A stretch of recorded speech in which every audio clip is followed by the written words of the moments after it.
The first stain of dawn lay thin as breath over the Llano Estacado, a pale seam between the cold stars and the farther, colder earth. Tamsin Ellery stood in that seam and listened to her own breath, to the wind combing the buffalo grass, to the warped planks of the corral answering the night's last chill. The world had been quiet for so long, she had learned to hear what other folks missed. The scrape of a field mouse under the porch, the soft-boned flutter of an owl diving from the dead cottonwood, her own heart when it would not be calmed by the day's chores or the pale comfort of prayer. She lifted the pail from the well and watched its lip tremble with the rising light. The horse lifted its head first. Bellwether's ears splayed toward the eastern flats, black points against the rim of light. A sound rode the wind, something awkward, broken, not the clean rhythm of hooves. Tamsin set the pail on the well stones and waited. The sound came again, closer. She reached for the rifle propped beside the door and felt her palms go slick against the oiled wood.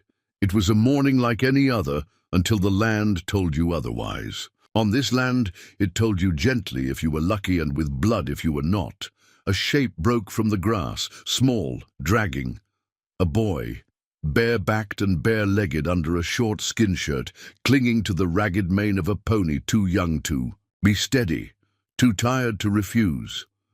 The pony stumbled and the boy slid with it, a tangle of limbs and dust collapsing not 10 paces from Tamsin's steps. She did not choose to move.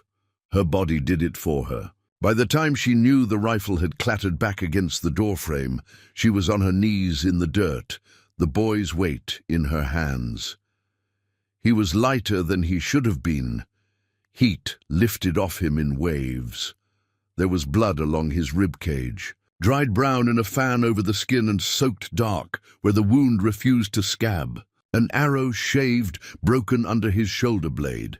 The fletching was gone. The shaft was snapped but not clean. The skin around it was a swollen field of fever. "Easy," she said without meaning to, her voice the way she spoke to skittish foals. "Easy, little one." The boy's eyes opened to slits. They were the color of riverstones, dark and wet, but clouded with pain. His lips moved. What came out was not English. It was the quick music of a language Tamsin had only heard at a distance, when riders crested the far ridge at summer and the men at the trading post went quiet as fence posts. He said one word again and again, the same shape against his lips. Teka. Whether that was a name, a plea, or a prayer, she did not know. There was a heat behind her eyes, the old fear, the learned one, the one the men in town had planted in everyone. Comanche. The word was a tinderbox. It could be struck by any hand. The sheriffs, the preachers, the terrified widows in her own chest, and fire would leap up eager to burn away the details. Comanche meant raids and stories told with shaking hands in the back pews. Comanche meant the screaming of a mother and the buzzard shadows of rumor. But just now, it meant a boy so young she could see the unfallen baby teeth along his jaw. It meant the sharp wing shudder of his breath as he tried not to make a sound. While she lifted him, it meant a child. "Help me," she whispered to a god she sometimes suspected did not come this far west. She slid her arms under him and stood, the way she had once lifted her own child from a cradle, the way she had once lifted her husband from the mud the day his horse came back without him. Different weights, same prayer. "Help me, and I will." "Help him." She carried the boy inside. The room was pale with mourning and old grief. She laid him on her bed because it was the only one with a mattress that did not remember too many winters. The arrow shaft lay crooked like a bad idea in good wood. She ran to the shelf, to the tin of willow bark she kept for headaches, to the whiskey she avoided for everything but stitches and nights when ghosts paced the porch. She found her sewing kit, the bone-handled knife kept wetted because she never knew when meat would be a mercy. She talked to him as she moved, not words that asked for answers, words that filled the air so fear had less room to grow. "My name is Tamsin," she said, pouring water into a basin. "You are safe here for as long as I can keep you so. Do you hear me?" He did not answer, but his breath steadied in that tight, shallow way that promised endurance. She cleaned what she could without touching the shaft. The smell of old blood lifted, mingled with sweat and dirt and pony hide, with the faint pepper of the willow bark. When she pressed a cloth soaked in cool water to his brow, his eyes opened a little wider. He watched her as if she were a hawk circling above, something dangerous and maybe merciful, hard to tell at this distance of pain. "Do you have people near?" she asked. "Family? Camp?" She touched her chest and spread her fingers outward, then pointed toward the horizon, making the motion she had seen the traders use when they tried to bridge words with hands. He blinked, slow. His lips formed a sound like a wind slipping past stones. "Nay!" He broke off and swallowed. "Nah." He tapped his own chest with shaking fingers and then pressed those fingers against the blanket, as if to say, "Me, here. All right." She swallowed too. "Then I will be here with you." She sawed the shaft shorter. He did not cry out. He turned his face into her quilt and breathed hard. She made herself breathe with him the way she had when she birthed alone after Ezra died. The old midwife's words in her head. "Breathe like you're swimming, girl. If you can't breathe, you can't live." When it was short enough, she slid her knife gently under the skin where the arrow had entered and felt the wicked bite of flint buried along a path that glanced off ribs and sought to travel too far. She muttered a prayer that it had missed the lung. The body tries to keep itself, she remembered the doctor saying once when he came through on a mail coach. It swells to hold what it can. Hold on, little body. Hold on. She heated the knife's blade in the flame, counting, then let it cool just below blister. She poured whiskey over steel and over skin and apologized to the boy before she began. He made a sound then, deep and strangled, and she pressed her free hand to his shoulder with as much gentleness as she could and as much strength as she had. I know. I know. The arrowhead did not want to come. It argued with meat and sinew and the stubbornness of design. Twice she lost it, and twice she found it again by feel and faith. When at last it slid free into the bowl, black with blood, she realized her own mouth had been open for the last minute, refusing to breathe as if breath would shake her hand. She let air in, and it burned her throat. The boy's face was wet with tears. He had not let himself cry. She tipped whiskey into his mouth, and he choked and swallowed and coughed, grasping for the taste of anything that wasn't pain. She boiled water, crushed willow bark, made a thin tea, and fed it to him in spoonfuls he kept down by will alone. Only when the wound was cleaned and bandaged and the fever given something to fight with did she let herself sit. Her hands shook. The sun had risen in full and penciled the table's scars with gold. Outside, the horse stamped, reminding the day that chores did not stop and did not care. Inside, the child slept the ragged sleep of the newly reprieved. Tamsin covered him with her spare blanket. She stood with her hands on the bedstead and tried to make peace with what it would mean if anyone saw him there. The country had been a lit match for months. The winter had bitten deep. A speculator from Lampasas had tried to claim grazing land, east of the creek that the Comanche considered theirs, since before the white words for land took root. Two families had moved onto that claim anyway, stiff-necked and sure of a sheriff who did not bother to hide his hatred. There had been a raid, or there had been a warning that someone called a raid, or there had been a theft of 2 sorrel mares, depending on which porch you leaned against to hear the telling. And there had been a boy, this boy, maybe, or some other boy not so lucky to fall at the right door, caught between stories. She whispered, "Lord, make me better than my fear." By noon, the boy's fever had settled into a sullen simmer.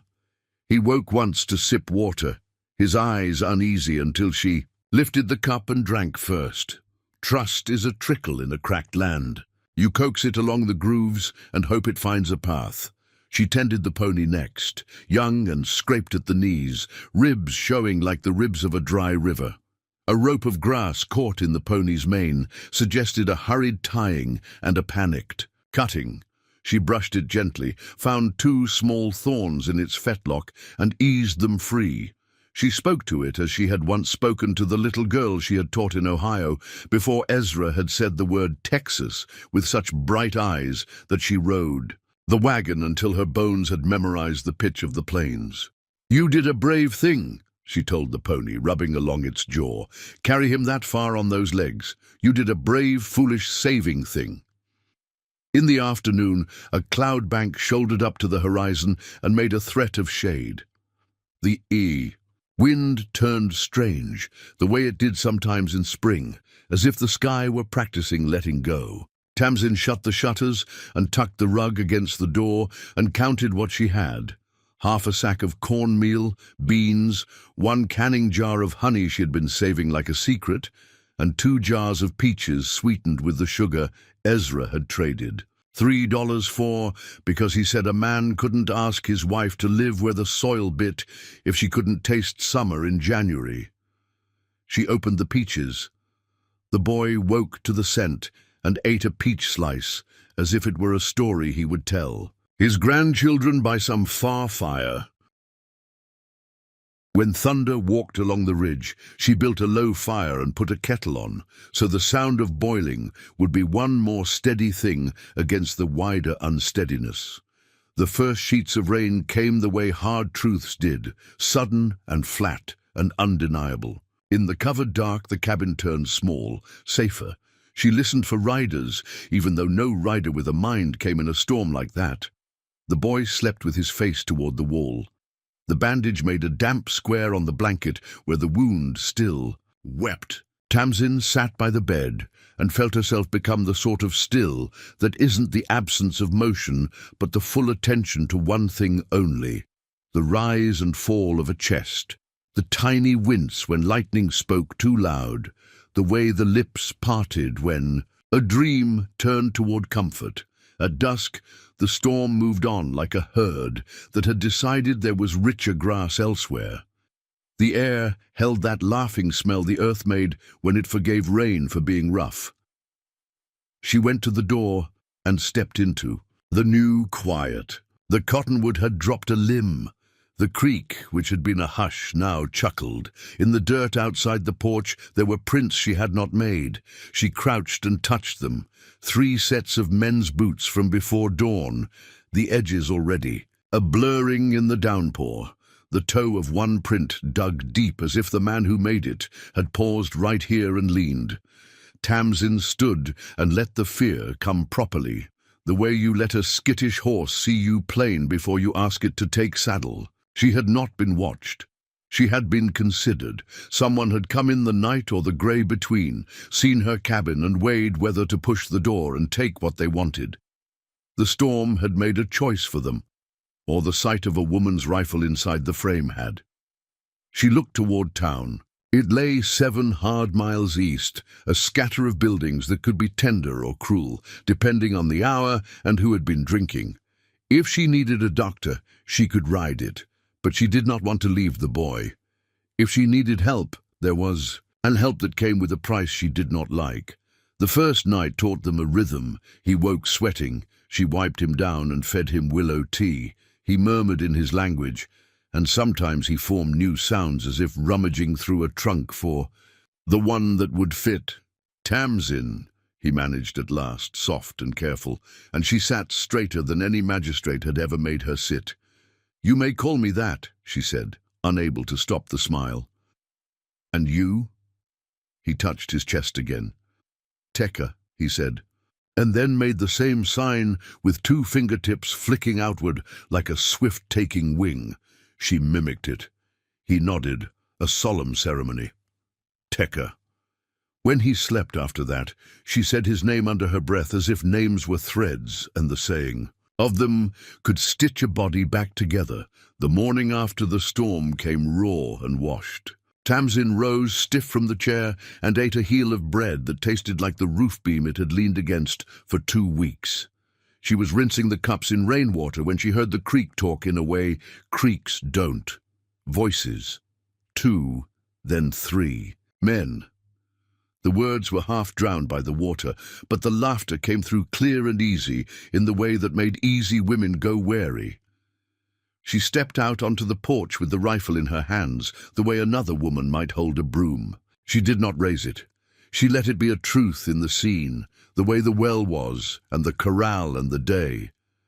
3 men came down the path along the creek as casual as snakes.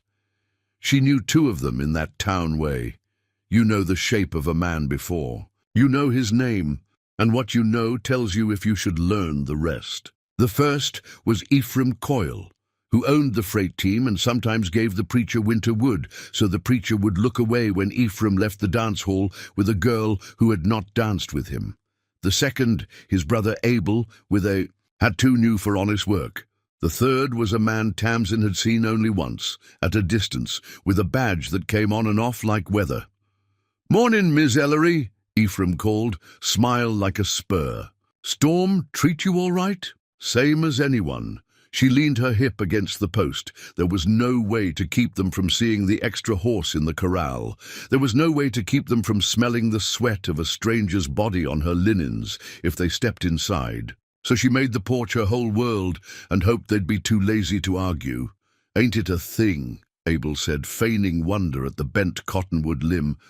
"What God can knock down when he takes a mind." "What brings you men out this way?" she asked, because the only weapon she could show was what she would not give away with her voice. Ephraim spread his hands. "Easy. Just checking neighbors after the blow. We're neighborly sorts, ain't we, Sheriff?" The sheriff touched the brim of his hat as if tipping it would use him up. "Anyone come round?" he asked. His glance slid past her shoulder, the way a snake's belly slides over a stone. He wanted to feel the shape of her rooms. "Only the rain," she said. "And thank God for it." Ephraim's eyes returned to the corral. "That a new pony? It's a stray." She said it like you say mercy in a church that owes you none. "Storm spooked it, I reckon." "Pretty little thing," Abel said, and stepped as if to go look. Tamsin's voice cut him like a taut rope. "She spooks easy. Best leave her steady." Abel smiled without teeth and left the pony to her fear. Sheriff Galt. She remembered the name now. Galt like a door bolt, shifted, his gaze to her hands and then to her face. "You see any Indians?" he said. The word came out flat, practiced to sound like fact and not like hunger. "No," she said. A lie, and she'd be judged for it if he discovered it. But truth, and she would be judged twice, and by rougher. Hands, Ephraim clucked his tongue. "Shame," he said. "We found tracks this way, 3 sets. Looked like they took shelter a while back yonder." He nodded toward the cottonwood. "Storm drove 'em like quail. Shame to see a woman alone. Out here if any are flushin' back, I'm not alone," Tamsin said before she'd decided to. "I have my rifle and my God, and that's company enough." Abel laughed then, quick and mean like a wick-catching. The sheriff didn't. He took off his hat and combed one hand through his hair as if he could smooth away the thought in it. "Town's on edge," he said. "Another horse gone from Fisher's place. Kid, too, they say. You hear a young one crying, you come fetch me. It ain't always what it sounds like." Her heart tripped. She kept her face a still pond. "I haven't heard any such thing." Ephraim's kindness soured into its real shape. "You keep it that way," he said. He tipped his hat like a joke and turned toward the creek. Abel lingered 1 beat longer, knuckles skimming the rail. "If you see something you can't handle," he said, "you know where to send for a man." "I do," she said. "West." He smirked, not understanding the direction she had given him. They went away, taking laughter with them like a smell. She stood rigid until the reeds took their voices and the creek swallowed their crossing. Then she turned and leaned her forehead against the warm porch post and let the breath she had held rise out of her, so slow it hurt. When she went back inside, Tekka was awake, eyes wide, that had listened to all of it and understood enough to make a boy older than his bones. "They will not come back," she said. It was a promise she could not keep, but had to make. He studied her face to see how much his life weighed in her voice. The day wore on like a shoal. You tried to cross, and it kept you. She made a mash of cornmeal thin with water and sweetened with honey, so it would go down soft. He ate with the slow gravity of the recovered, each spoon held long in his mouth, the way you hold a word you refuse to misuse. Sometimes he would raise his hand and shape it in the air, then stop as if he did not know the sign for what he needed to say in this home where he had no language. And when the sun leaned crooked across the floor and made a patch of warmth the cat would have liked if she'd had a cat, he whispered in the smallest voice, "Father." He reached toward the door, palm up, fingers slightly curled as if holding a shadow. "Is he looking for you?" she asked. He nodded yes and yes and yes, as if the nod could pull a man from the horizon by itself. She put her hand over his and felt it shake. "Then we will put a sign where he can see it," she said. She did not know what sign would not draw wolves. At dusk, she went to the slope above the creek, where the soil was thin as a skin over rock. She gathered stones and built a little cairn, 3 high and 1 flat on top, the way the surveyor had once marked a corner for Ezra. She found fresh-cut cedar in the woodpile, split it, and burned it on the flat stone until the air carried a scent that said, "Cedar, cedar, cedar," to anyone who had lived with that tree long enough. She did not know if Comanche men marked paths with cedar smoke, but cedar speaks its own language, and fathers know the tongues of trees better than sheriffs do. When she came back into the cabin, Tekka was awake, and the way his eyes went to the smell on her dress told her she had chosen something right. "I will keep the lamp low tonight," she said. "So the good can find us, and the bad will think we are asleep." He did not know the words, but he knew the tone. He settled. Night took its time. They let it. She stitched while he slept and spoke softly to the cloth, because sometimes cloth held secrets better than people. She told it about Ohio and how the river there was a green you cannot find on a map. She told it about Ezra's laugh and how there are women who can live a whole life on a laugh if it is the right kind. About the girl she had lost in a spring so hard the mare could not carry both and chose. She told it about the way loneliness takes your name and says it in the dark, just so you know it isn't heaven doing the calling. Tekka dreamed and shook and grew still again. Once he woke and mistook the shadow of the hanging dresses for people, and cried out, and she said, "Shh, shh," and took the dresses down and folded them away so the shadows would be just shadows. He slept. On the second day, his fever broke the way ice breaks, sudden with little sound and wide consequence. He woke hungry. He held the cup by himself and sipped and did not spill. He lifted his head and looked out the window and said something, like a bird's note, thin and high and happy. She laughed for the first time since he had fallen off the pony. It surprised them both. They told each other things with hands. She pointed to herself. "Tamsin." He touched the scar where the arrow had been and said a word that might have meant hurt, then pointed to her hands and said one that might have meant fixed. When she could not find a sign, she drew in the soot that had gathered at the back of the stove, sketching stick figures, her, him, the pony, the cedar smoke rising in a curl. He took the stick and drew another, tall, hair in 2 braids wrapped, with leather, eyes like his. He tapped the stick figure's chest with the stick. The sound made a hollow tick. "Vekari," he said. He touched his own chest. "Tekka." He then drew a line from the tall figure to himself, then from himself to her, then from her to the little curl of cedar smoke. He looked up to see if she understood. "Your father," she said softly. "Vekari." She tried the sound the way you try the depth of a creek with your boot. He nodded and smiled like a sunrise you weren't sure would come, and then it did. They did not leave the cabin except to tend the pony and fetch water. Toward noon, a rider moved along the far ridge. He did not come down. He looked and went on. That was worse, somehow, than if he had ridden up bold. The unknown has more edges. In the late afternoon, the preacher came. He did not come often, because he said the Lord was the best shepherd, and sheep who wandered far did so, because they liked the grass, and would come back to the fold hungry enough to listen. He came now because the storm had kept his parsonage roof from leaving his house entirely, and because the women in town had asked him to pray for a spirit of calm over men who felt more like gunpowder than like husbands.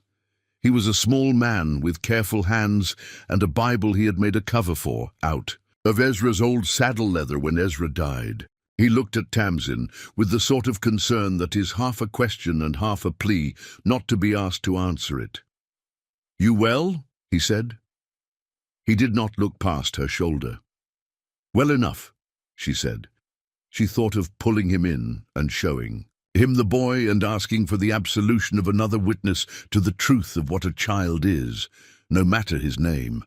But she saw the wear in his face, the fear of doing the wrong, right thing, the way he had stopped visiting households where whiskey leapt too quickly into fists. She chose not to lay this upon him. "The storm was rough," she said, "but it gave me rain." He nodded. He smelled of damp paper and worry. He spoke a small prayer for her doorstep and for her sleep and for the land to remember mercy. He started back down the path and then turned. "If you have a guest, you'd rather keep quiet better." She did not answer. He did not need her to. He lifted his hand as if blessing her and went away. It was the kindest way he knew. To give permission he could not give. When the shadows stretched long like tired men, Tekka asked for the cedar stick again by pointing to it with a firmness that brooked no misunderstanding. He drew in the soot, the ridgeline, the creek, her cabin, him, the pony, the cedar curl, thicker now and taller. Then he drew many small stick men riding beneath the ridge. He looked at her. "How many?"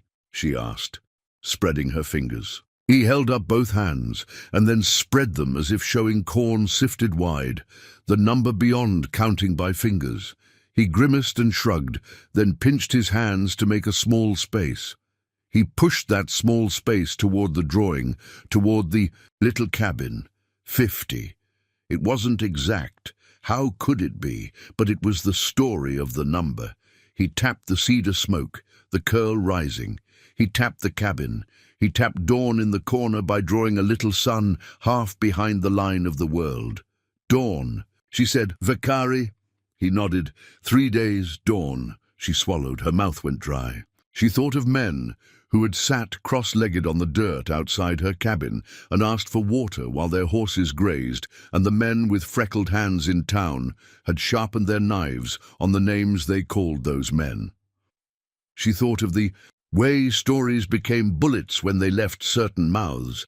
She thought of the boy whose sweat was cooling now and whose father would bring the whole weather with him if a single hair had been put wrong.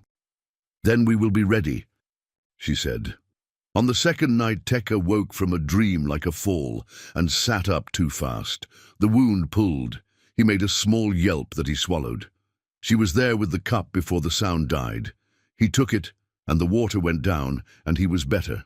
She sat on the edge of the bed and did not know whether to touch him, because some children are all the way children, and some must be little men too soon and cannot bear to be touched like babies. She held her hands in her lap. He looked at her, hands as if they were two small animals he was considering making friends with. He reached out and set his fingers on the back of her right hand and left them there and closed his eyes.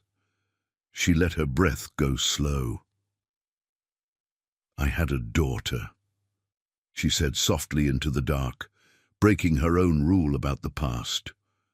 Her name was Lark. There wasn't anything wrong with her, just the world.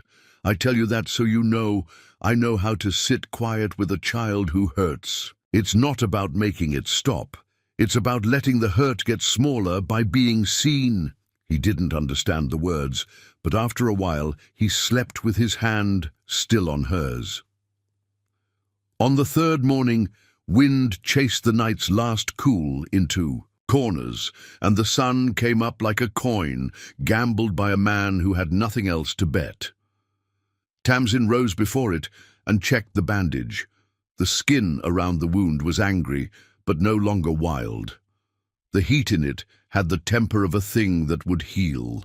If allowed, she thanked whatever saints wandered this far. She cooked beans and fried bread in bacon fat she had kept like treasure. Tekka ate a piece of bread and chewed as if each bite might be his last meal if he didn't honor it.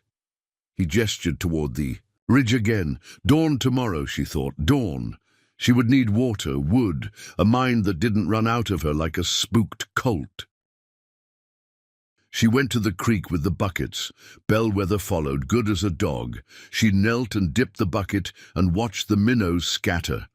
Then there was a shadow and a smell like old leather and wet horse blanket, and something else she couldn't name, smoke that wasn't her smoke.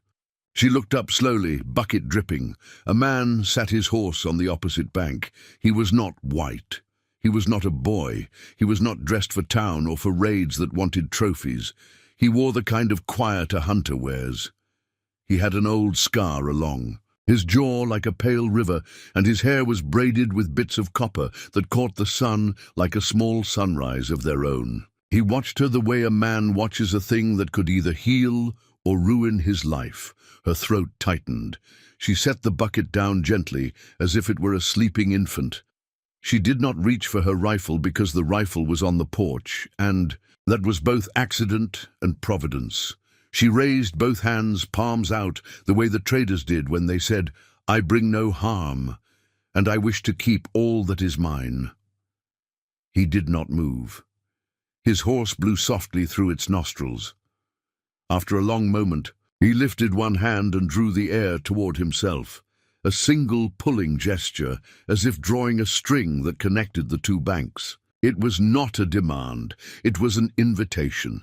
He wanted the air between them closer so he could read it better. She found her voice resting far back in her body, like a fox that had learned to hide. "I have your son," she said. He did not know. The words were for her. She touched her chest. Tamsin. Then she pointed toward the cabin. "Boy," she said, then shaped the sign Tekka had made, 2 fingers flicking outward, swift taking wing. "Tekka."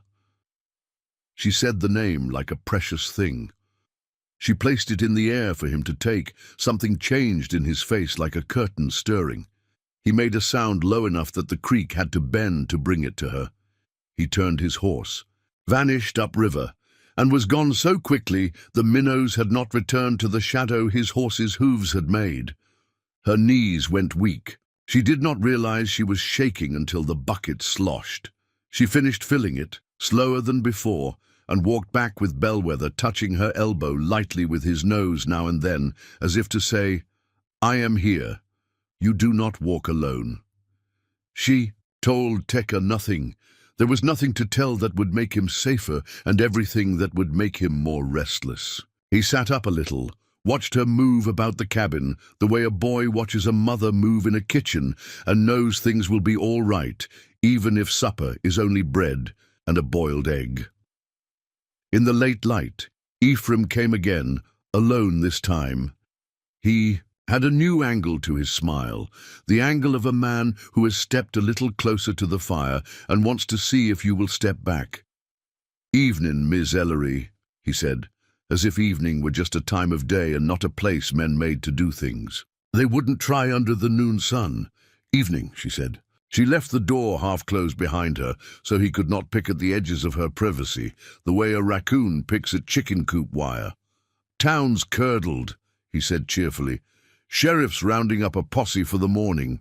Man says he saw sign of a band moving north of our ridge. Gonna teach 'em not to sniff round our stock. Then you'd best stay in town and let the men who like teaching do it." He laughed. "I like teaching in my own way." His eyes wandered. To the corral. You keep that pony? Looks like a little wild thing. It's strayed, she said again. He stepped closer.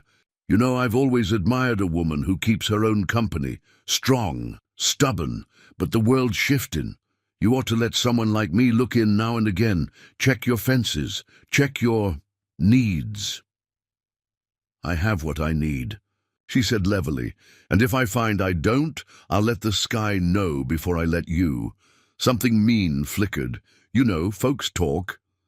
Then let them talk about how I mind my business. He made a show of peering past her shoulder, of sniffing like a dog that smells a bone it wants. What's that smell? Cedar. From the limb the storm brought down. I burned some to keep the mosquitoes at bay. Funny. Smells like sign. To me. He said the last word in the tone men used when a word meant more than one thing. He took off his hat and knocked it against his leg and looked very far from proud. You'd do well to be in town by sunrise, he said abruptly, almost like a kindness.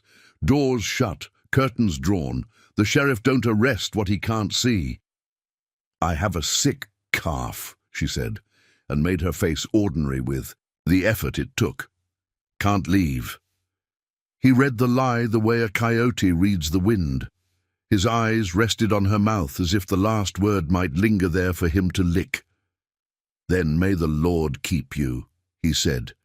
And the way he said, Lord, made the word sound like an insult. He left. When the sound of his horse died, so did the little control she had over her shaking.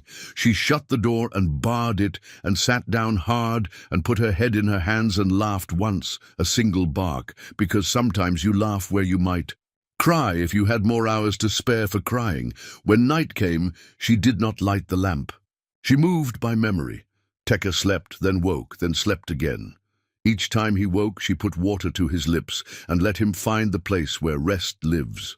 She dozed with her back against the bedstead. Once, a coyote called, and another answered, and the sound braided with the creek until it was a kind of music that would either haunt you or heal you depending on how you were built. Toward the small hours, something changed in the cabin. It was not a sound, it was the shape of the air. She woke fully and knew they were not alone. The door did not open, the window did not lift. Still, someone was inside the space of her life. She rose and touched the rifle, then left it where it was. She did not call out. The dark held its breath. Then a voice, low and careful so as not to frighten whatever sleeping was doing. A single word in the boy's tongue. Tekka! The sound came from the corner near the hearth where the dark was thickest. It was the voice of a man who kept his words under his ribs until they were needed, and then let them out like arrows. You aim not to wound, but to carry a message across a distance too far for a shout. Tekka stirred. His head turned. He whispered back the same word, the way a canyon returns what you give it, but softer. Tekka. A figure separated from the dark. He had come in without a sound a man makes when he does not want to be heard. Indeed, but also when a man knows the house in front of him might be shelter and might be rope. He stood near the hearth where the banked coals glowed. The light lifted a little of him, braided hair, copper glints, the river scar along his jaw. The man from the creek. Tamsin did not move. She had the sudden foolish urge to straighten her hair. The man took in the bed, the bandage, the boy's open eyes, the way Tekka's hand had crept to touch the rough coverlet, as if to show the man that this was a good place. He spoke again, a string of soft words. Tekka answered. The boy's whole face changed the way faces do when they arrive at their own name, said by the right lips. He cried then, hitting sudden as weather, and covered his face with his hands. The man knelt so fast it was as if he had fallen to his knees and put his forehead to the boy's bandaged ribs without touching them, as if the posture itself could close a wound. He said Tekka's name so many times it became a lullaby. Tamsin turned away to give them privacy in a small space, to learn at last the grace of unclenching. She busied herself with the kettle, though it did not need her. After a time, the man stood. He looked at her. He walked to the table and touched the cedar twig as if he knew every tree this twig had ever come from. He pointed to his chest. "Vakari," he said. He looked at her, and she knew. The name that mattered had arrived. She put her hand to her chest. "Tamsin," she said. She wanted to say, "He would have died. I did what any mother would have done, but mothers do not always do. Men do not always forgive. Words don't always cross rivers." He looked back at Tekka, then at her. He opened his hands a little. It was not a gesture of begging or of asking. It was the posture of a man who carries a great deal and is offering to carry a little more if she will let him. She nodded. She lifted the edge of the quilt so he could see the wound proper, to show there was no trick. He leaned and looked and made a small sound that might have been thanks and might have been grief, and was probably both. He touched the bandage with 2 fingers, barely. He spoke, and the sound of it on this side of her walls made the walls themselves feel larger. He pointed to the drawing at the back of the stove, the ridge, the creek, the cabin, the many small. Stick men under the line of the world, the little dawn. He touched the drawn sun, and then held up 3 fingers, then let 2 fall and 1 remain. He said a word that was less dawn than something like promise. "Dawn," she said again. "Tomorrow." He nodded. He tapped his chest. "Vakari," he repeated, not for introduction now, but like a seal on a letter. He touched the boy's hand. "Tekka." Then he touched her shoulder gently, just once, as if blessing or asking courage. He looked at the door, then at her, asking, with his eyes, if he could leave it the way he found it. She nodded. He went to the door and was gone into the dark, so complete and cleanly that it felt as though a page had been turned quietly by a careful hand. Tamsin sank to the chair. For a long time, she watched the dark and thought of names coming to find each other across a land that mostly kept things apart. She did not sleep. Toward the edge of morning, when the sky is the color of unpolished pewter, she rose and put on the kettle and braided her hair, and then unbraided it because her fingers were clumsy, and did it again. She swept the floor for the 3rd time in a day, because sweeping is a way of talking to your fear that does not leave it alone too long. She counted cartridges. She set 2 cups on the table, and then, embarrassed by the presumption, put 1 back. When the first bird sang in the cottonwood, she heard it through a thrum that had begun to rise from the earth long before the ear could call it sound. It was the sort of thing you feel in your teeth before you know it is hoofbeats. She stood so fast, the chair toppled. Tekka was already awake. He did not try to stand. He gripped the blanket and watched the door with eyes that shone the way wet. Stones shine when a creek runs past them too fast to see if they are smooth. "Vakari," he whispered. The hoof thunder drew nearer and then spread along the ridge and then poured down like water finding a culvert. The yard filled with horses. First, their legs, their flanks, the white breath flaring from their nostrils in the cool. Then men came into the frame of the window. Many men, their horses stepping precisely, their faces unreadable, because to put expression on a face before you choose would be to give away power. They did not shout. They did not whoop. They arrived. Like weather the way a cold front arrives. The world is one way, and then it is another. Tamsin lifted her chin. She looked at the rifle and did not pick it up, because a woman with a rifle at her shoulder is a story that ends in one of 2 ways, and she did not want either. A man rode forward. Vakari. He dismounted and came to the porch without hurry, the way a man comes to the table of someone who has already fed his child. He stood. He did not touch the door. He waited. Tamsin untied the bar and opened the door and stood there with the hinge pressing into her arm to remind her to stand straight. She stepped aside so he could see the boy. She did not move farther back than that, because this was still, Her house and softness does not mean surrender. Vikari looked at Tekka a long time, as if counting the parts of him that were still his. He looked at the dressing, at the color in the boy's cheeks, at the cup on the table. He turned his head slightly, and a small group of older men dismounted, men whose hair was more grey than black, whose eyes had that shine of people who have outlived many winters and learned to gather quiet around them like a robe.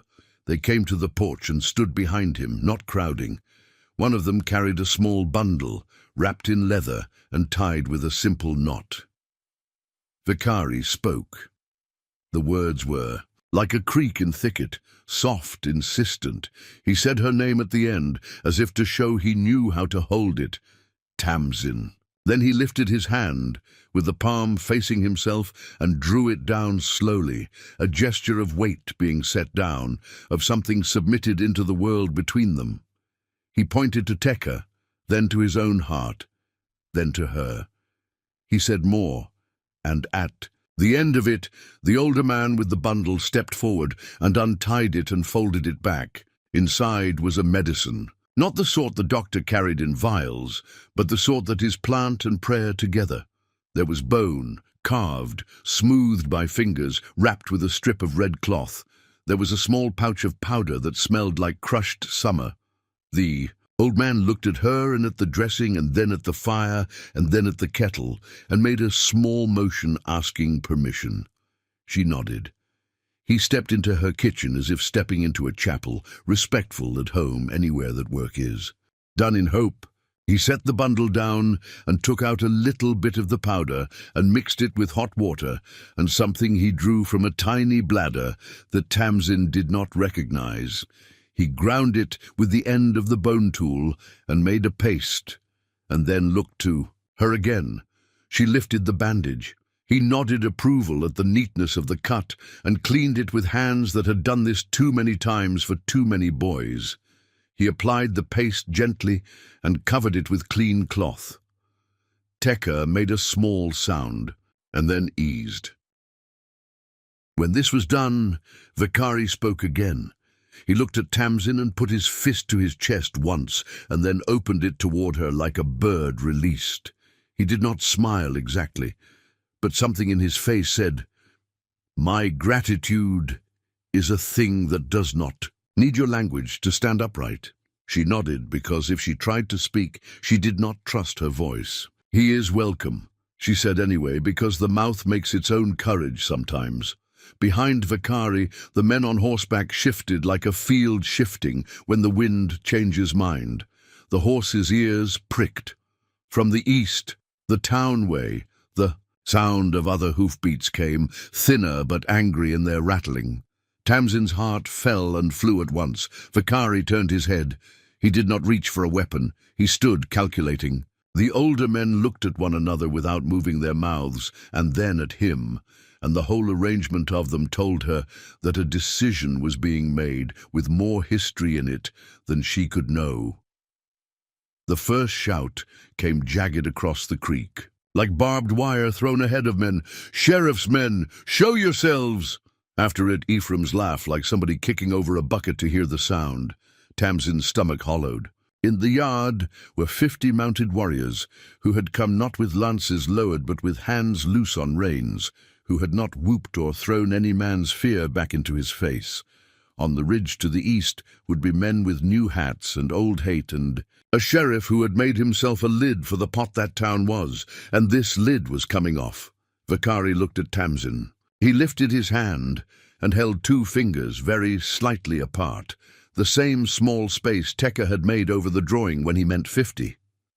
Now it meant the space between peace and blood. He stepped 1 foot back, not retreating, but shifting the weight of everything to where he could move if he had to.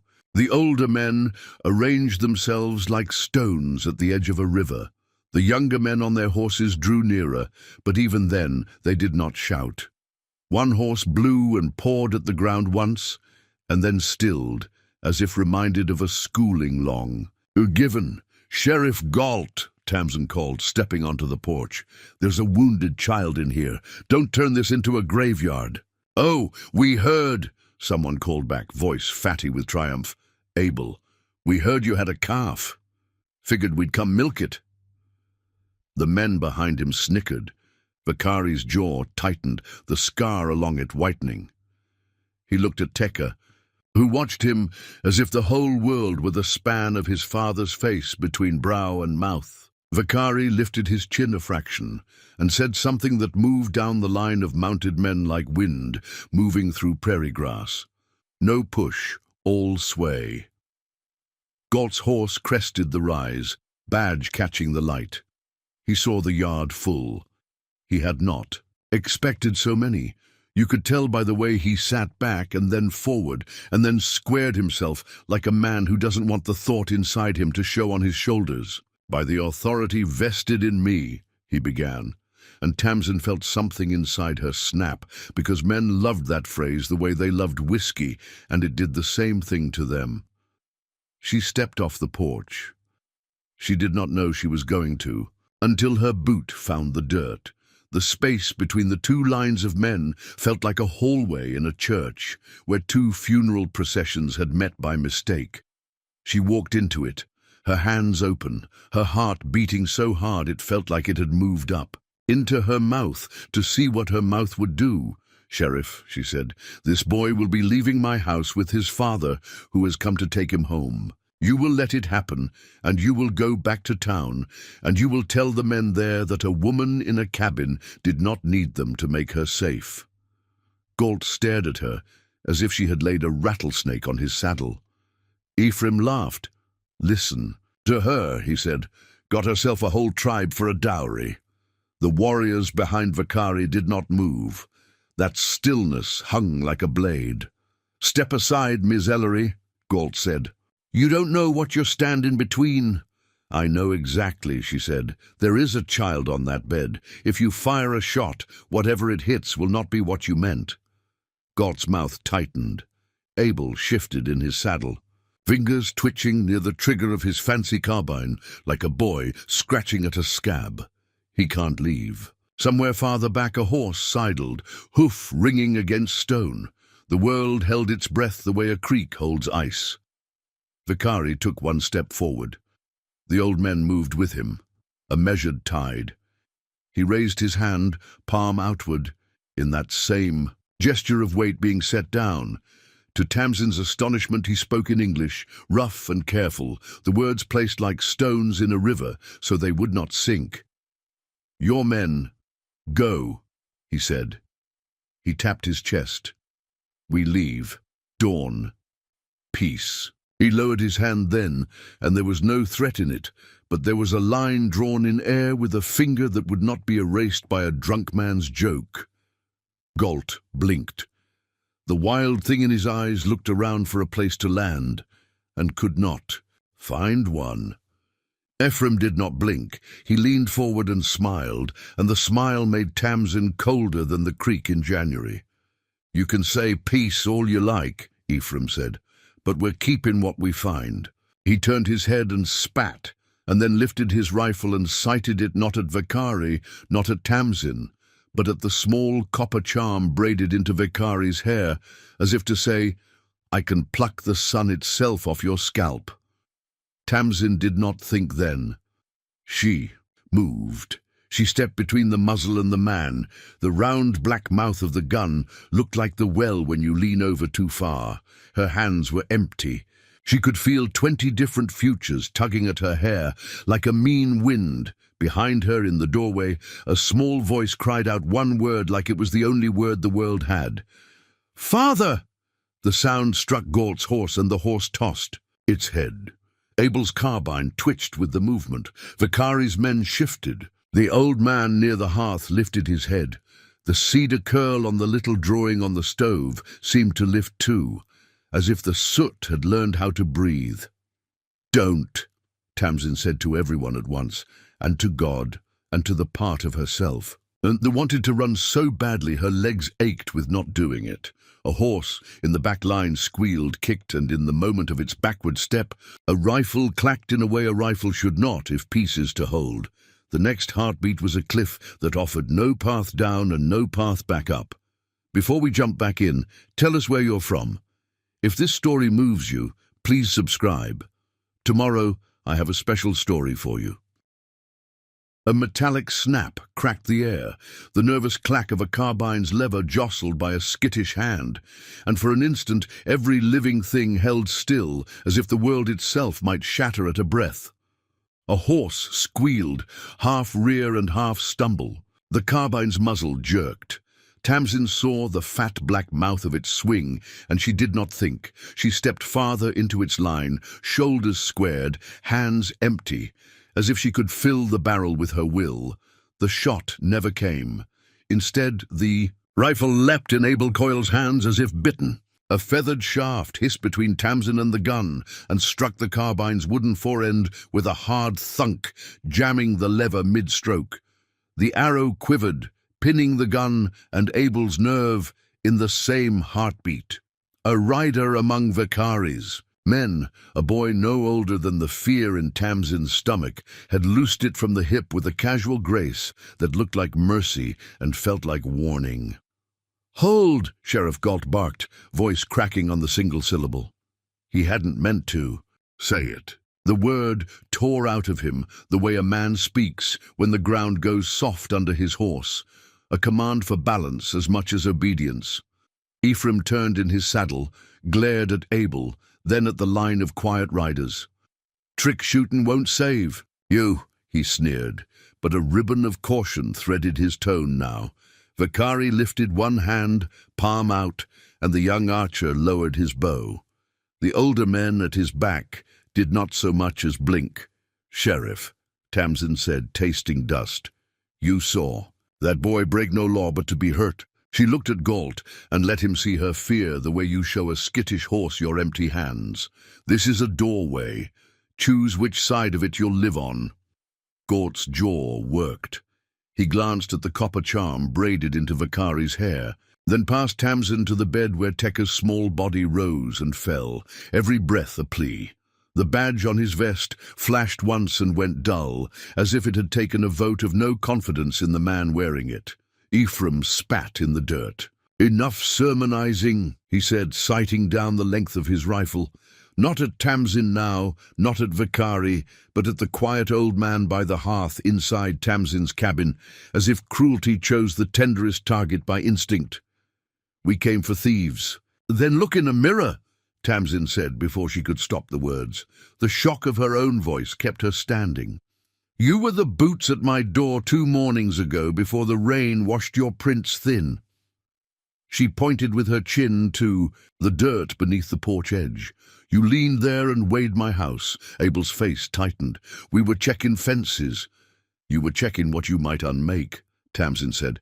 "If you want me to believe otherwise, put away your gun." Abel dragged the stuck lever free and heard the wood groan. The arrow's shaft snapped in his hands and fell like a broken sentence. He stared at the splintered willow as if the thing had betrayed him by showing itself more honest than he was. "Sheriff," Vicari said, shaping the title like a stone he'd rolled in his mouth to smooth it. "Dawn. Peace." He touched his chest and then the air between them. "We go." He gestured to Tekka. "Child." His words were steady, placed one by one, where even a madman could not pretend to miss them. Galt's eyes slid to Ephraim. The moment hung like a lantern over dry hay. A small sound rose from Tamsin's table. She turned. Tekka was trying to sit. The old healer pressed him back with a touch gentler than breath. Tekka shook his head and planted one palm, then the other, and rose as far as the old man would allow. His lips parted. He spoke a word the room understood. "Father." The word broke something Tamsin had not known was breakable. Vicari took a single step toward the bed and stopped himself as a man stops his hand from touching a hot stove. With purity of will, he would not disrespect this woman's house, would not crowd it even with love. Ephraim saw the soft flesh of that moment and aimed for it the way a hawk aims for a rabbit's run. He raised his rifle again, angle set to pick the copper thread from Vicari's braid, as if to prove he could unmake beauty one glint at a time. Don't, Tamsin said. But this time she said it to herself as much as to him.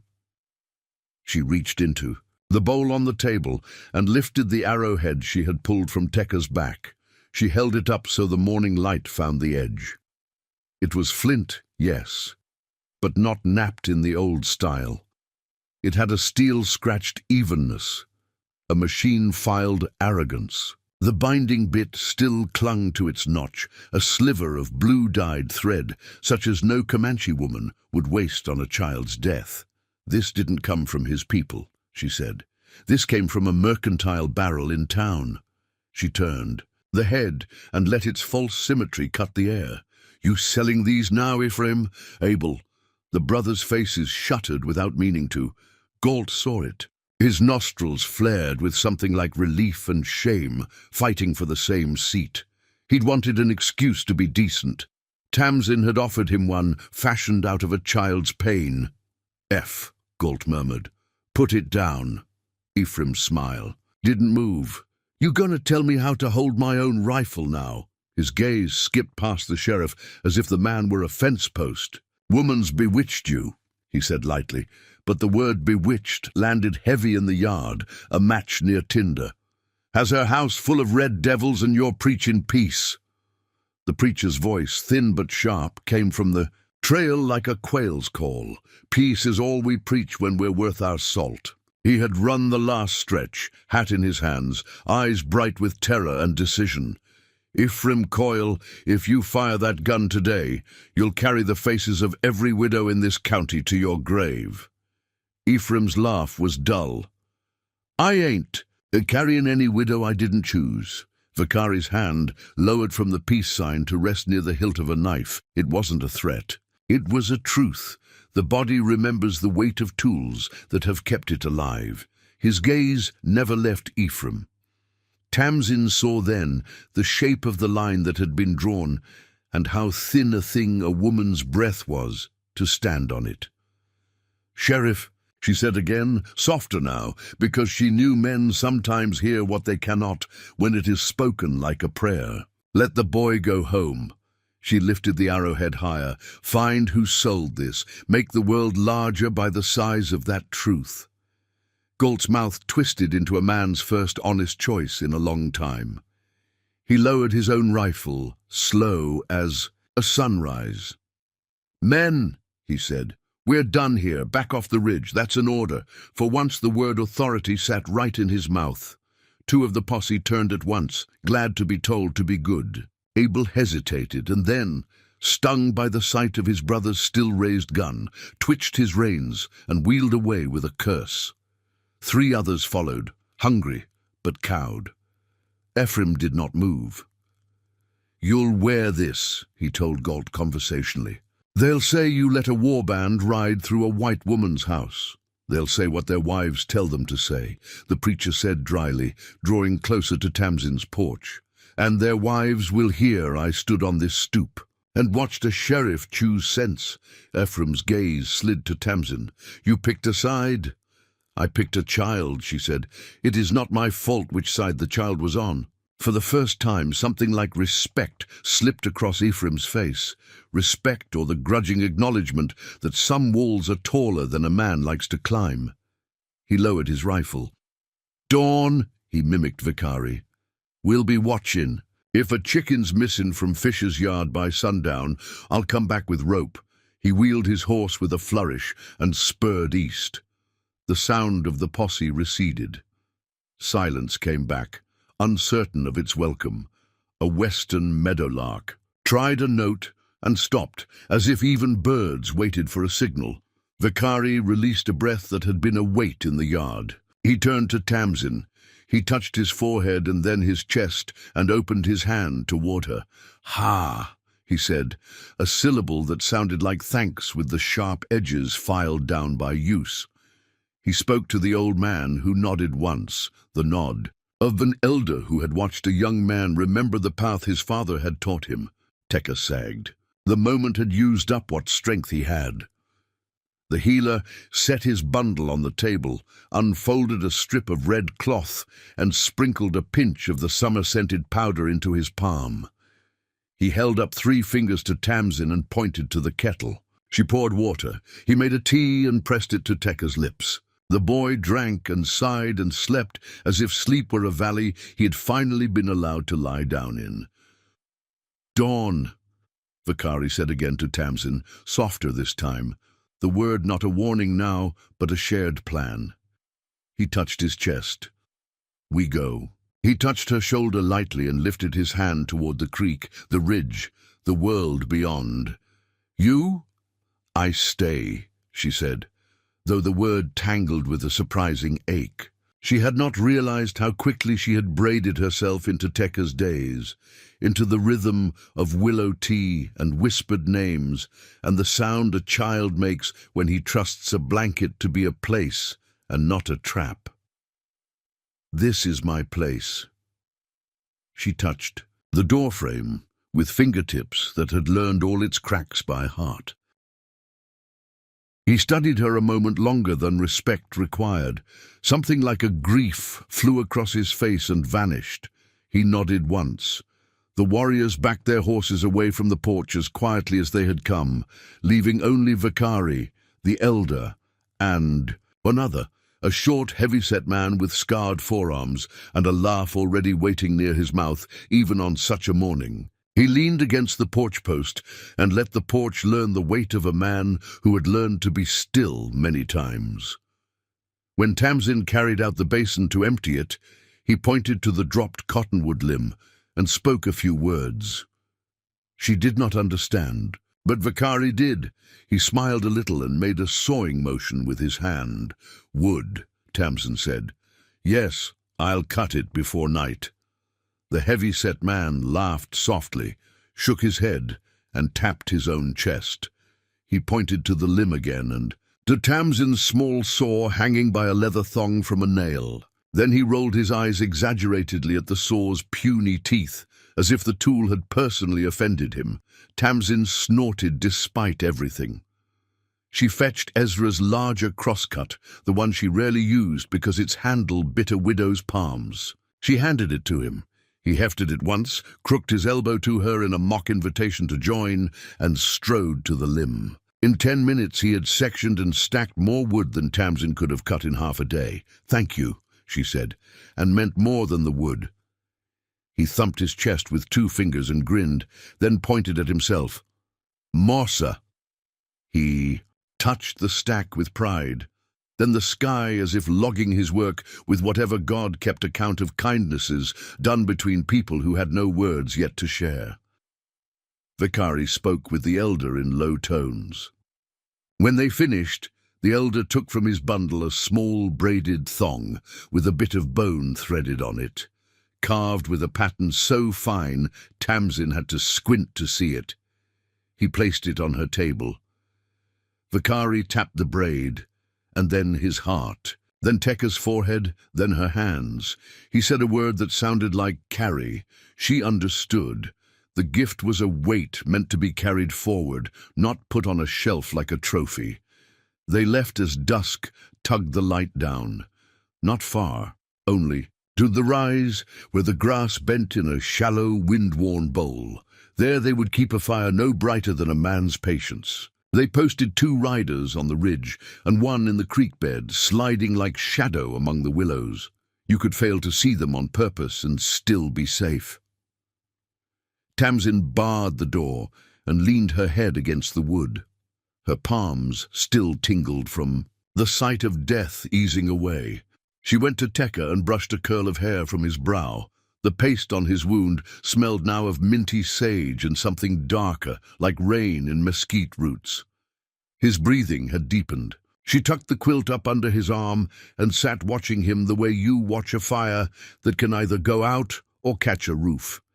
The preacher sat on the step outside, hat in his hands, looking at the creek.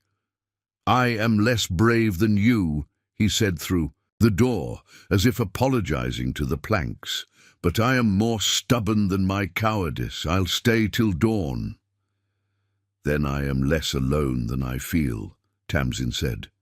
She would not ask him in. He would not be comfortable in a house where men with braids had stood with bare heads. She brewed coffee and passed a tin cup through the open window above the sink. His hand shook when he took it, not from age, but from the after-ride of fear. Night rose patiently. An owl took the cottonwood like a throne. The creek and the small fire on the ridge talked back and forth in low voices. Somewhere downriver a coyote laughed and then thought better of it. An hour past dark, a smell slid under the door that did not belong. Pitch and kerosene, impatient and hateful. The preacher's chair scraped. "Tamsin," he whispered, and the whisper had more fear in it than his prayers ever had. "Do you—" She smelled it too. She crossed the room in 2 steps and unbarred the door, rifle in hand, and opened slow enough not to startle whatever madness waited. A shape hunched by the barn, a man pouring from a tin. The liquid shone a little in the starlight as it sloshed. He struck a match and the sulphur bloomed. "Stop," she said, but the word came out small because the match had already kissed a rope of rags tucked into the pile of last summer's hay. Fire ran like gossip. She ran. The preacher ran. Bellwether screamed in his pen, hooves smashing wood. The fire took the lower bales. It would climb quick to the loft, and then the whole barn would be a throat-singing one-note ruin. A shadow detached from the creek bed, like a thought made flesh. Mosser, running low.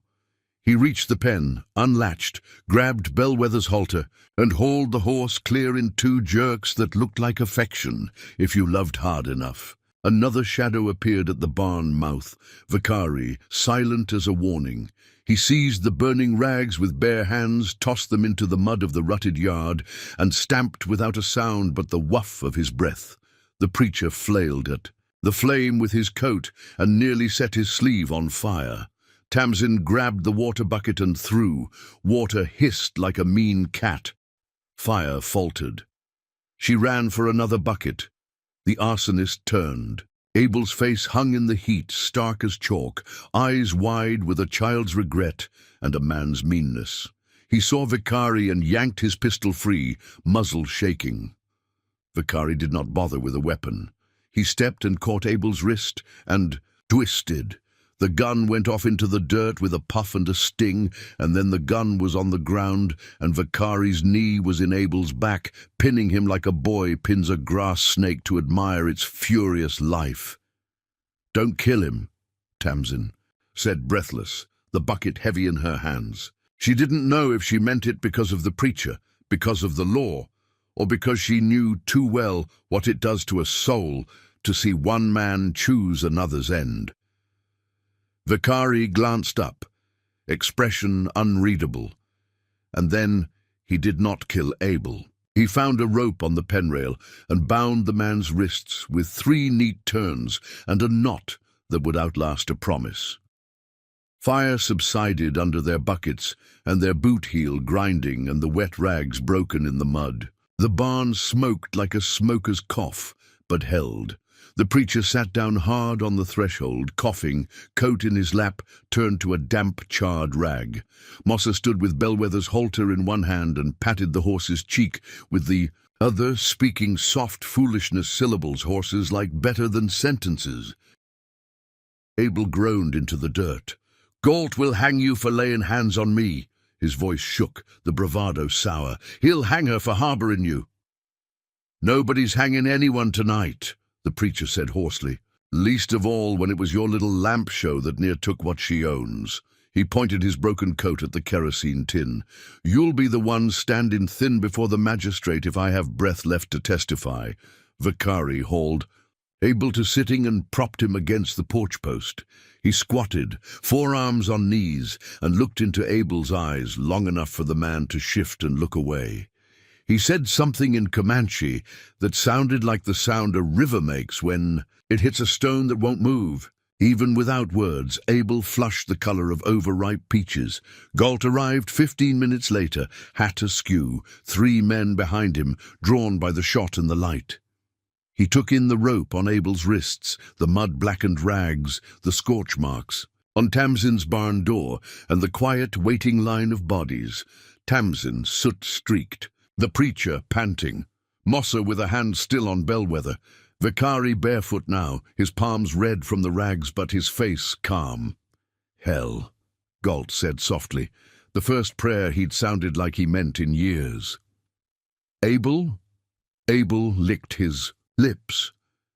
"They jumped me," he started. Then he saw that even his brother's friends were tired of lies this evening. Galt looked at the kerosene tin. He looked at the matchbook fallen near Abel's boot.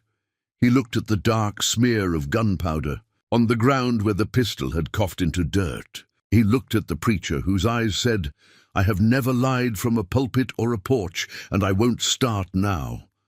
Galt shut his eyes for a moment, as if someone had put a cool hand on his forehead. When he opened them, the law climbed back up into them like a man back into a saddle.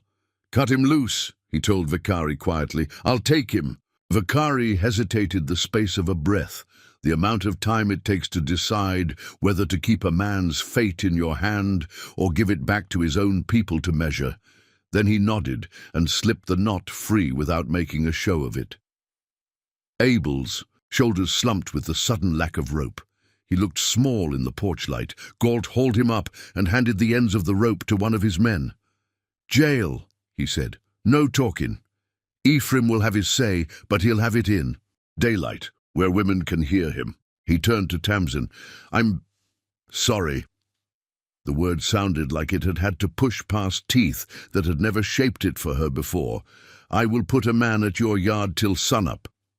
"You will put a man at Fisher's yard," Tamsin said, and then, because she could see the apology was not false, she softened the edge. "Thank you for coming when you did." Galt looked at Vicari. "Dawn," he said, and the word came out with the respect a man gives another man when he has seen him choose restraint. "Dawn, and then away." Vicari inclined his head. He looked like a cliff just then, solid because it had learned to say no to weather many times. When the sheriff left, the night settled again like a shawl shaken out and laid over shoulders. Mosser finished stacking the cottonwood rounds with an orderliness that made Tamsin want to weep because it looked like a life with corners that could be squared. He grinned at her when he was done and held up his sap-streaked hands for inspection. Like a boy, she laughed, a ripple of sound she had not known she could still make after a day like this one.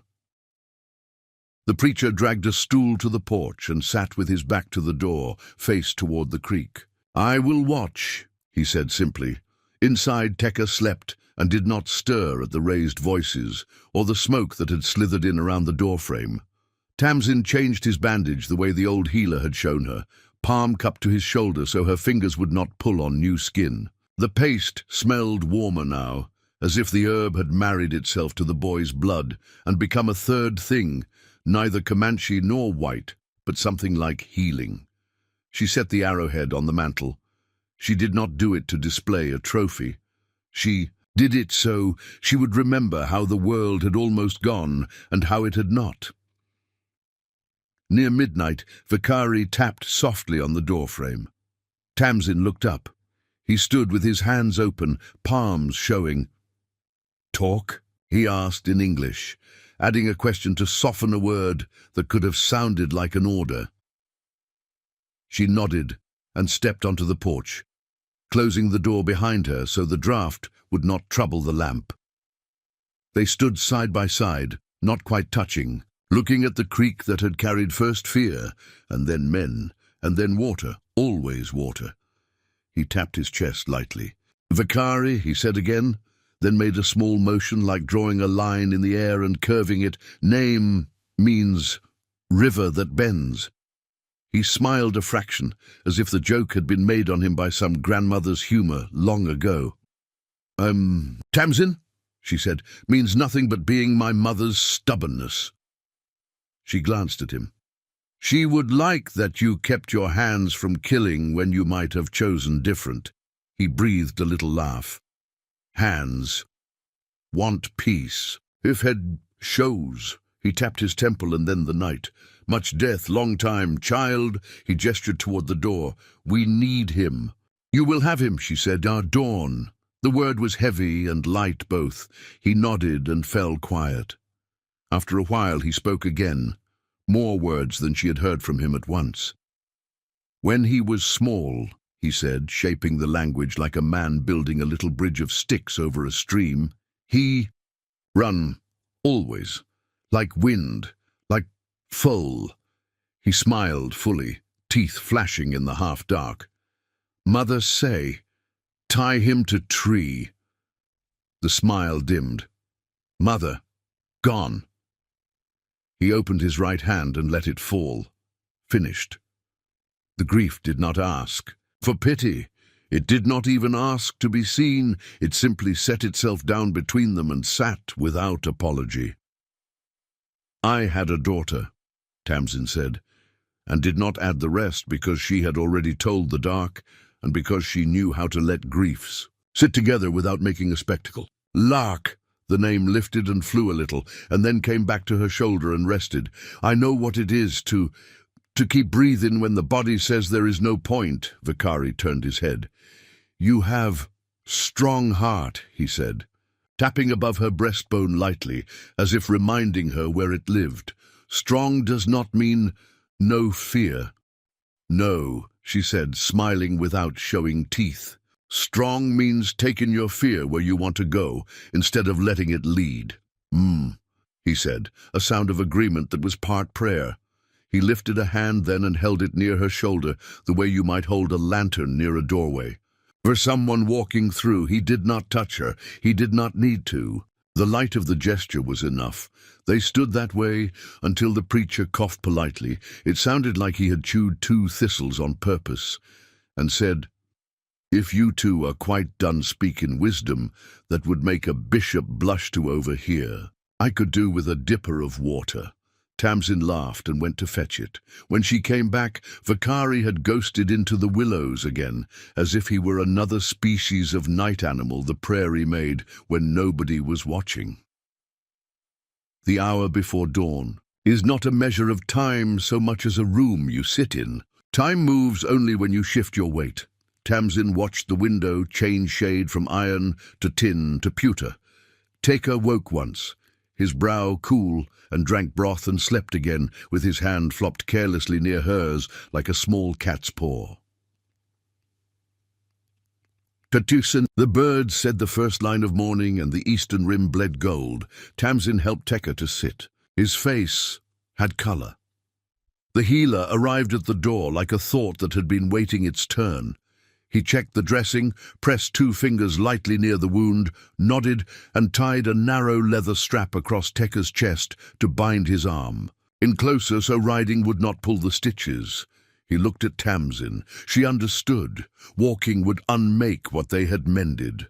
Riding might not. Vicari appeared. He stood just inside the door and gazed at his boy. Teka grinned, an expression that transformed his face from carved to living. "Father," he said, and then, surprising Tamsin, he touched her sleeve and said haltingly, "Tamsin, Mother?" He tilted his head, searching for the right shape.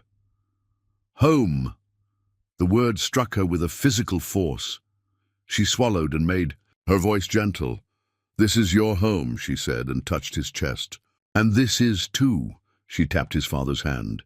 And wherever these hands make a room, Teka nodded like a man, and then ruined the dignity of it by launching himself, with care and a hiss of pain, into Vicari's arms.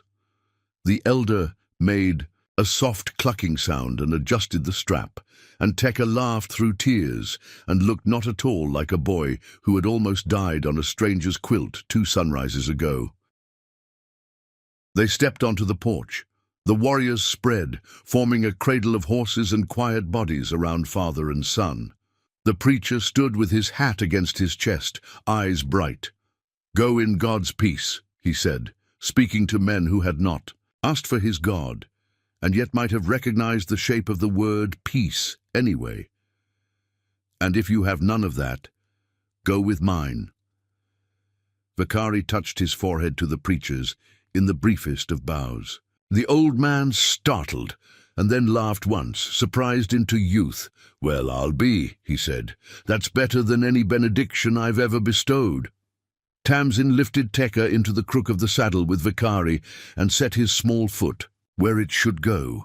She had the sudden, wild desire to climb up behind them and see what the world looked like from a moving horse with a story unrolling under it that wasn't hers. She stepped back. She would not leave the small house that had remembered her name for years, when nobody else said it out loud. "Wait," she said, sudden as summer rain. She ducked inside and came out with a jar, peaches dark with last year's. Light. She pressed it into Tekka's hands.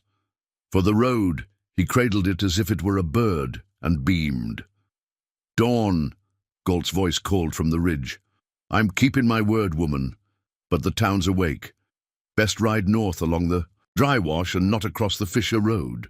Vikari nodded once toward the ridge without taking his eyes off Tamsin. He lifted the small braided thong from the table where she had set it and looped it over Bellwether's halter post. He tapped the bone charm and then her chest. "Carry," he said again. "I will," she said. "And you, carry him." He smiled. It changed his whole face, the way sunrise changes the same mountain into a brand new land. They moved out, hooves whispered in the dew. The men on the ridge watched with smallness in their faces, not meanness, not now, just the smallness people feel when they see a larger story and realize they might have been the villain in it if nobody had stopped them. The warriors slid into the shallow cut of the wash, their bodies lowering with their horses' shoulders as if water had replaced dirt and they were swimming. Tamsin stood by the porch post and watched until the last copper glint slid under the lip of land. The preacher blew out a long breath that turned into a shaky laugh. "I think I just earned myself 10 years in the next life for sins I ain't decided on yet," he said, grinning like a fool. "Coffee?" "Coffee," she said.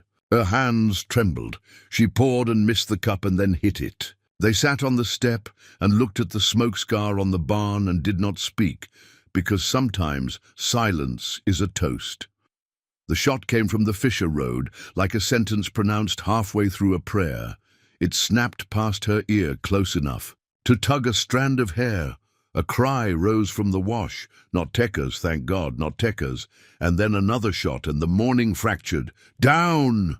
the preacher hissed. He tumbled behind the trough with an agility alarming in a man of his age. Tamsin grabbed the rifle and rolled to the porch edge, heart in her throat, breath ablade. On the ridge to the east, 4 riders had broken from the safe cluster. Ephraim at their lead, face set in a line that had nothing but one idea in it. He hadn't come to arrest or to warn.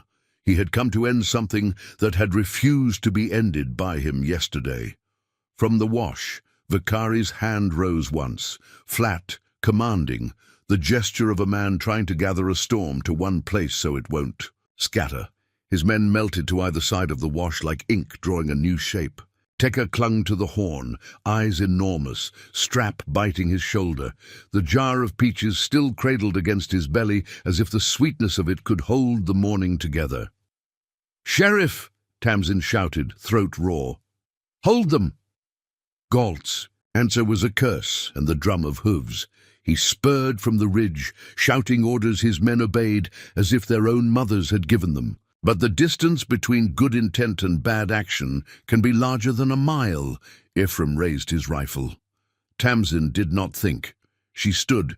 She stood because she had in her a small, fierce animal that hates the mechanics of men who act like gears, eating the teeth of whoever gets near. She stood because her body had learned a child's hands and a man's grief and a preacher's thin courage and decided the only shape to make now was vertical. The gun spoke. The world pitched. Heat bloomed. Through her upper arm and flared into a white so clean it had no pain in it, only absence. The rifle fell from her hand and clattered on the porch like a hard word you wish you'd swallowed. The preacher shouted her name. The ground came up a fraction, and then steadied under her boots because she ordered it to. She looked at the place, where blood had started bright as a dress ribbon, and thought absurdly of the jar of peaches. From the wash a cry rose, not fear, not pain. It was a sound like a hawk's slice of air. Vakari stood in his stirrups and loosed a gesture with his hand that was not a sign she had seen before. His men answered it with motion that looked like a wind changing minds. 2 riders cut north, and then east, drawing Ephraim's eye like a cheap magician's flourish. Another slid straight up the bank in front of Tekka, horse sure-footed as a promise, and put his pony between the boy and the ridge. Galt's horse hit Ephraim's from the side. For an instant, both men flew off like children from a seesaw. The sheriff landed hard, breath shot out. Ephraim rolled and came up on one knee, leveling the rifle again. Stubbornness now a sickness in him that nothing but its own cure, surrender, could heal. Tamsin drew breath to shout, and the breath caught on something cold. A different sound, thinner but familiar now. The metallic clatter and harness jingle of more riders coming fast, not from town, not from the wash, but from the south, down the stage road. Sun winked on brass. The U.S. Army rode up the stage road at a trot, bluecoats dark as bruises in the dawn. The officer in front lifted a hand, palm outward, a gesture that meant halt in any language, and too often came too late to stop anything. Dust boiled around their horses' legs. The drummer boy behind him looked 10, his eyes fixed on the scene the way a calf's eyes fix on the knife the first time it sees the thing that will cut it from boyhood. By order of the United States, the officer began, voice crisp and silly at once because he meant to speak to chaos as if it had a desk and took memos. Lay down. His words disappeared under a new crack of rifle fire from the eastern ridge, answered by the drummer's horse dancing sideways, the boy's sticks falling, the officer's hat flying, the wash erupting into motion like a flushed Govy. Tamsin turned her head, blood warm under her sleeve, and saw Vakari's face change. It wasn't fear, it was calculation turned to urgency. He raised his hand once more and shouted a word that cut through all the metal. A name. Tekka! The boy looked back just as a stray bullet found the peach jar. Glass burst in a brief jeweled rain. Sugared gold sprayed his shirt, his hands, his father's leg. The nectar ran down the saddle leather like a small summer going to waste. The boy's eyes widened, not at the gunfire, but at the sweetness lost. He laughed high, wild, then choked on the sugar in his mouth and coughed and nearly toppled. Vakari reached, missed by an inch because fate has a taste for inches. Tekka's small body pitched, and the world went to its knees with him. Tamsin saw only pieces at first, the flared nostril of bellwether still trembling from smoke, the glass of peaches bursting like amber rain, Galt's hat spinning into a thistle, Ephraim's teeth bared. A round of vow he'd never be able to keep, and Tekka's small hand letting go of the saddle horn, fingers opening as if to release the morning itself. Her body moved before her thought. She left her blood on the porch rail and crossed the yard in 3 long strides that felt like jumping between the ribs of a giant. No, she heard herself say, to the bullet already buried somewhere, to the army officer trying to put his voice on chaos, to the world that never bothered to wait for anyone's better judgment. No, Vakari was faster because love can be. He slid from the saddle on the washbank, dropped the reins, and threw himself low. Tekka toppled forward. The boy's foot caught the stirrup, his body twisted toward the washstones. Vakari's arms reached and missed a heartbeat, then found cloth. He rolled, taking the fall, back into gravel, child to his chest. The jar's sweet gold streaked his shirt like summer made a banner. He lay there in the grit, eyes up, mouth open, stunned not by pain, but by the nearness of a world that would have been emptier by one boy. Shots cracked from the ridge, sharp, misaimed, men shooting at motion because motion was all they could. See, the bluecoats swung, horses skittering. The drummer boy ducked and clutched his sticks over his heart, as if he could pound fear into time and make order. "Hold!" Galt roared, and this time the word wasn't a command. It was a plea, to whatever part of men still remembered how to stop.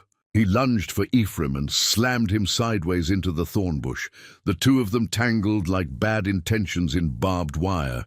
The rifle barked harmlessly into dust. Mossa came from nowhere. A dark shape at the lip of the wash grabbed the boys. Dangling stirrup and wrenched the pony around so it wouldn't bolt and drag father and son both into the open. He tossed the reins to a waiting rider, pivoted and dropped into the wash on his heels, sliding down gravel like a man walking down a waterfall. Tamsin reached the edge and went down on her knees. Stones bit her skin. For a moment she did not feel the heat in her arm. She felt only the small weight pressed between Vicari's forearms like a seed in the earth's hands. "Tekka," she said, "because names are lifelines and mothers speak them first." "Tekka, look at me." The boy's eyes were wide and wet, not with fear, he had already spent that coin, but with confusion at sweetness lost.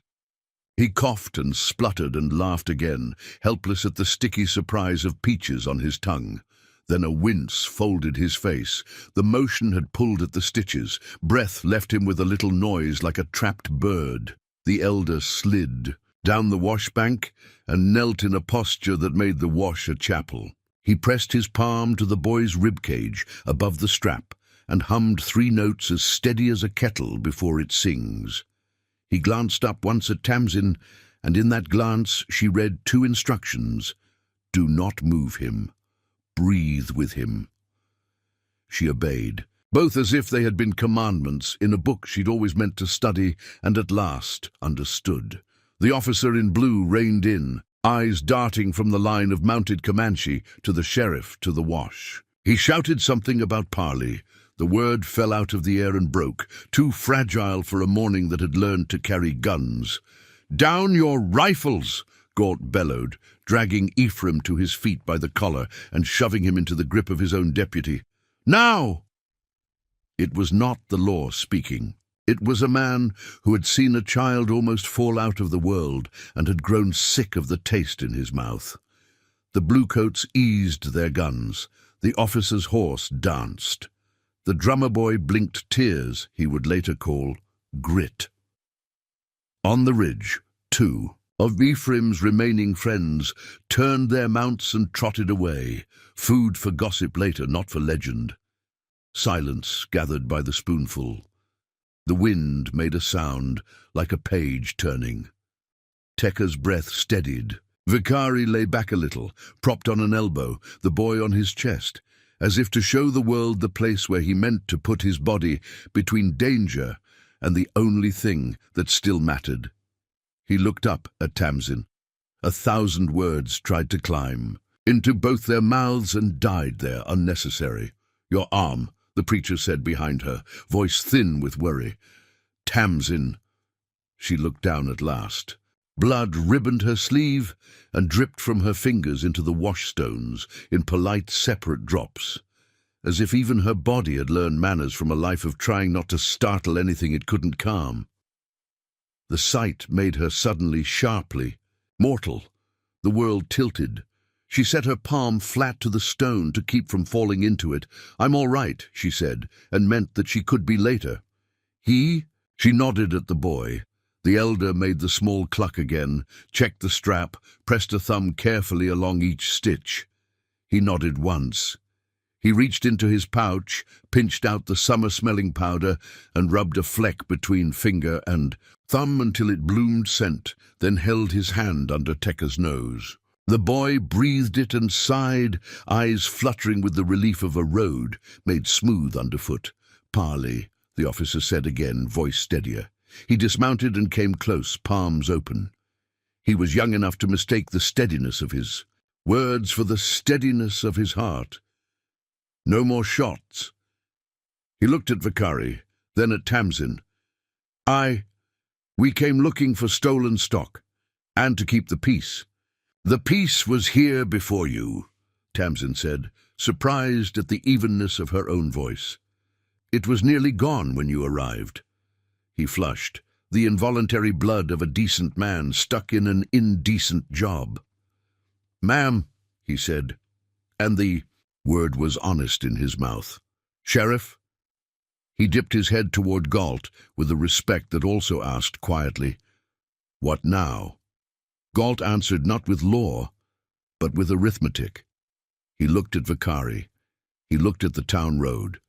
He looked at the westering sun and the cut of the Wash. "They ride north," he said, as if reading from a paper that existed only because he spoke it. "Nobody follows. Fisher gets his horses back the usual way, with cash and apology when he learns it was his own hand hired out to trouble." He jerked his chin at Ephraim. "And this one stands before the magistrate." Ephraim smiled like a nicked blade. "On what charge?" The preacher lifted the ruined coat. "Arson," he said mildly, "and blasphemy, if the court starts trying. Those—" The officer looked at the kerosene tin, the char on the barnwood, the matchbook. "I'll testify," he said, surprising himself. He'd ridden out here to make a report about savages. He'd found a town man with a fire in his pocket and a woman who'd decided to stand between death and a boy. "You write down what happened. It changes your job." Ephraim's eyes slid to Tamsin. "If I go to jail, they'll come for you," he hissed, too low for the officer to hear, just the right pitch to try and find a chink. "They'll say you lay down with—" Tamsin did not let the word finish being born. "They already say.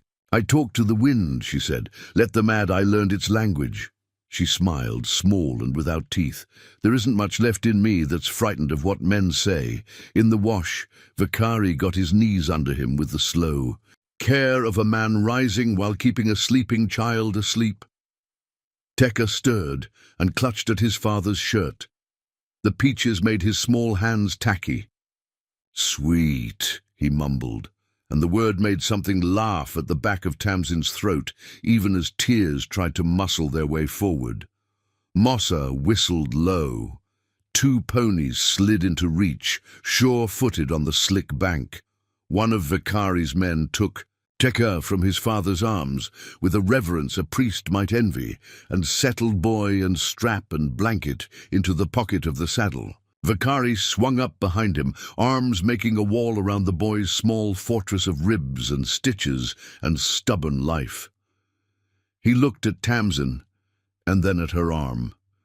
He swung down again, as easy as exhaling, and stepped to her, as if in a dream he had rehearsed this gesture 1,000 times. He lifted his hand. "May I?" he asked in English, and the way he asked was a benediction that did not belong to any church she knew. She held her arm out. He tore a strip from the hem of his own shirt, and bound the wound, not tight but exact, the way the old healer had tied the strap. When he finished, he touched his finger to the bone charm hanging from Bellwether's halter post, then to the makeshift bandage. "Carry," he said. "I will," she whispered. "And you, carry him." He smiled with his eyes. Then he was on the horse again, and the Wash lifted him and the boy into the line of men who had waited like a second horizon all this time. "Captain," Galt said up to the officer, the title coming out cleaner now, "you can write in your book that I stood between thieves and the law today. And you can write in your private book that I stood between the law and sense yesterday, and I don't aim to again." The officer's mouth twitched. "I'll write that we escorted a father and his wounded son to the county line to prevent further violence." "You do that," Galt said, "and see that your drummer boy gets breakfast and a story he can carry without waking at night." The boy looked up, eyes round. He would carry all of it anyway. But some men try to make burdens fit better. The procession moved. It wasn't triumph. It wasn't surrender. It was a thing rarer on the Llano than rain, passage. The warriors flowed north along the dry Wash, hooves whispering on the damp stones. The officer and two bluecoats followed at a respectful distance, not pretending leadership. Galt watched until the last braid slipped under the shoulder of land. Only then did he let his fist shake once, a tremor he hid by pretending to dust his gloves. Ephraim spat into the Wash and missed. The deputy tightened. the rope on his wrists. The preacher, gentle as a house cat, stepped so close Ephraim could smell coffee on his breath. "You won't ever beat a woman like that by talking," he said quietly. "You won't beat her by anything. That's not a suggestion, it's a fact." They hauled Ephraim up the ridge toward town. The officer tipped his hat to Tamsin like a man saluting a flag he'd not been taught to respect, and now did. When the noise had drained out of the morning, the world seemed to find its level again. The wash bubbled. A meadowlark took heart and finished the song it had abandoned.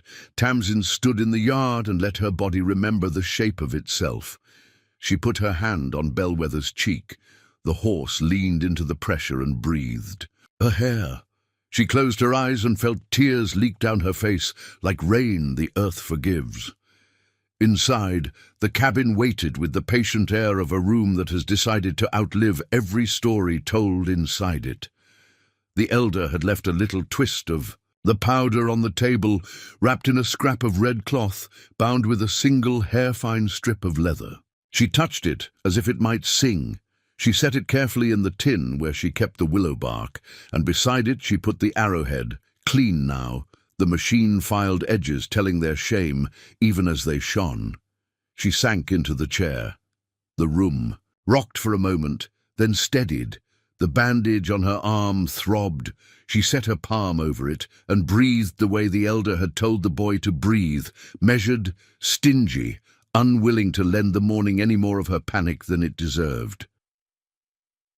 The preacher tapped the door and stepped in without waiting.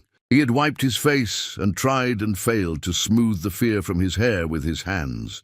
"I can fix a splint," he said, "and a coffee and a prayer. 2 out of 3 will do you some good."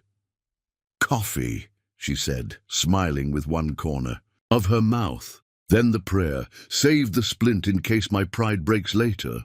He set water to boil and bobbed about the room, at home in the way of a man who has taken up too much space in too many rooms and learned to make himself small where it matters. He opened the Bible, shut it again, opened it again, then set it aside and simply looked at her as if his gaze could patch what hurt. "You were remarkable," he said, and the word remarkable sounded like a confession. "I am supposed to be the one who steps between, and there I was, thinking of the scriptures I could quote to the undertaker." "You came," she said. "You stayed." She gestured toward the porch where his coat lay like a flayed animal, drying. "You gave your coat to the fire and lost. That counts." He grinned, boyish for a moment. "I'll tell my housekeeper I sinned by sacrificing my wardrobe. She'll forgive me for the sin if I pick up a needle. She won't forgive me for the coat." They laughed. The kettle hummed. He poured, added the last of the sugar from her jar, and sipped. He sobered. "The town'll say things," he warned gently. "Good things from some, other things from some, but they'll be saying them where you can't hear them as much, I suspect. People get real quiet when a woman shows them a spine. Let them," she said, "the tired calm of a woman who has shed all her skins but the last, and found it enough. I have chores, and a barn to scrub of foolishness." He finished his coffee and stood.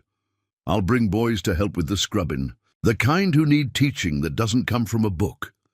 He touched the doorpost as he left, alarmingly as if blessing her house with the small residue of his faith. "Rest now, that's the brave thing."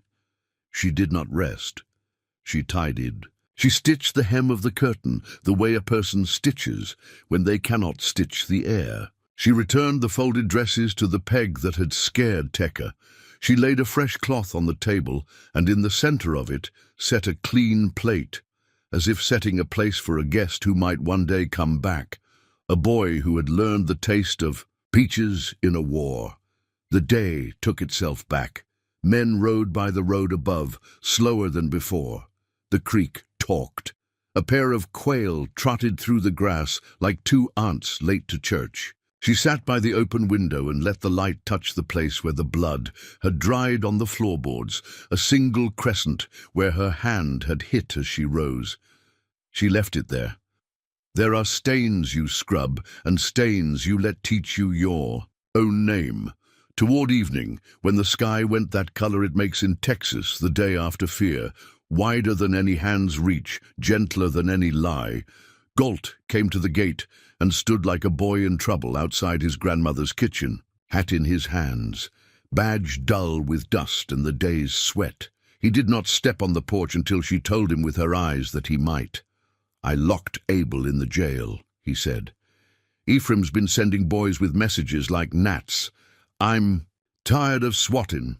"And the army?" she asked, because it mattered that their story be told to whatever East listened through uniforms. "Captain wrote the report you told him to," Galt said with a half-smile that admitted more than the words did. "Escorted a wounded boy and his father past feverish men.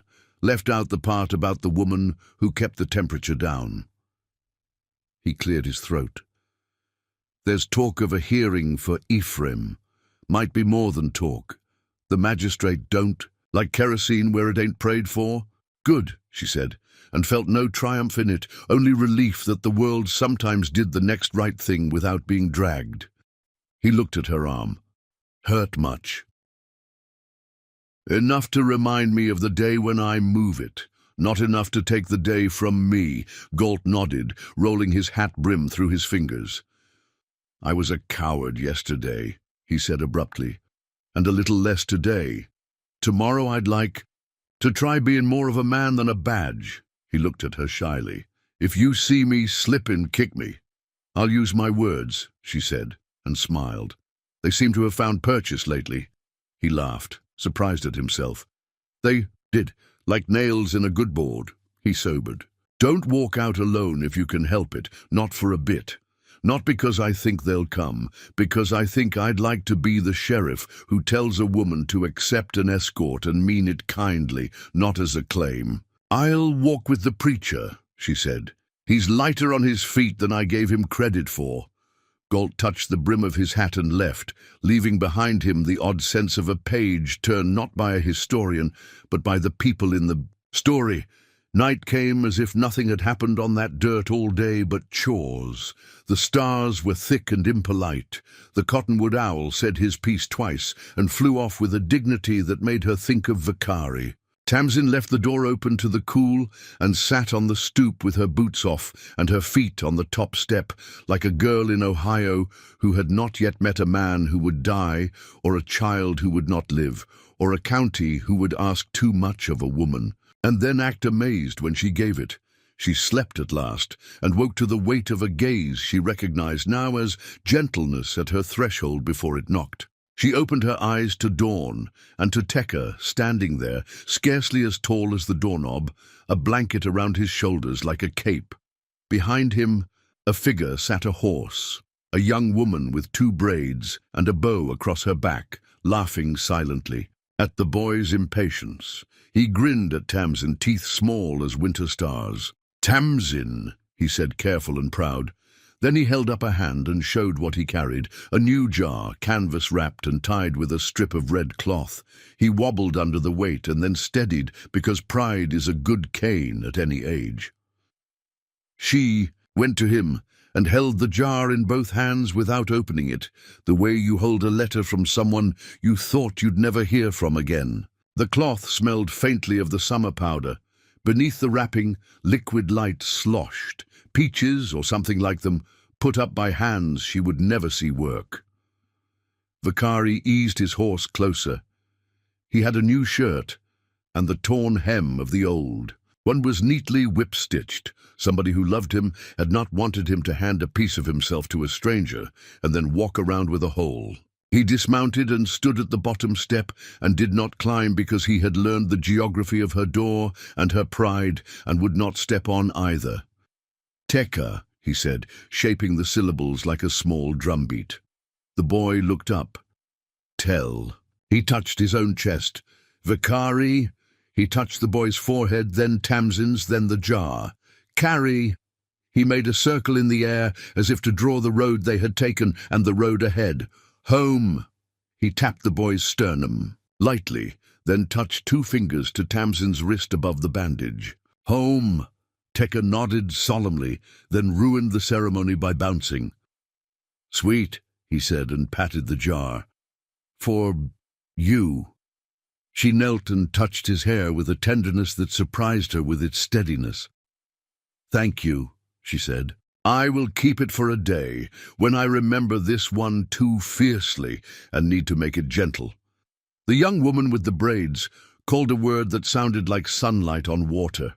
Tekka hopped back, scrambled to the pony with a care that would make any healer smile, and clambered up using the strap as a ladder for his pride. He sat forward, small lord of morning, and saluted Tamsin with 2 sticky fingers. Vakari hesitated. He drew something from his belt. A knife, she thought for. A startled breath, and then saw the shape was wrong for cutting flesh. It was a blade ground thin and dull at the edge, beadwork on the handle, the tip blunted and engraved with a series of small crosses. He held it flat across both palms. Bread, he said, searching her eyes. For your house, for... He gave up the word and touched his heart, and then the door, and then the air between them. She took it with reverence. The tool balanced perfectly in her hand, the way a well-made thing always feels like a continuation of your bones. Thank you, she said. And then, because language is sometimes a substance you can stretch across a gap if you take your time, she tried a new shape. Nay, shh. She touched her own chest, the way Tekka had. Tamsin, here. She opened her hand toward him, palm up. You, here. She tapped the space just at the edge of the doorway, a threshold with no border.